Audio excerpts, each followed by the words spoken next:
In front of me is Nokia 8210 and today I would like to show you how you can connect it using Bluetooth.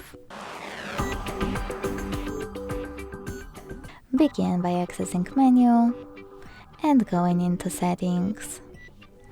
Then choose connectivity. Click on Bluetooth and use this switcher to activate it. Then select devices found.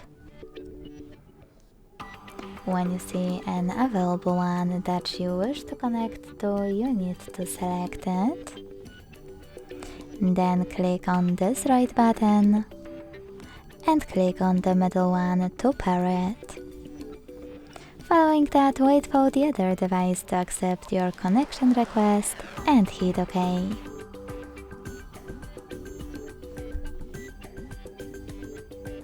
Then select OK again.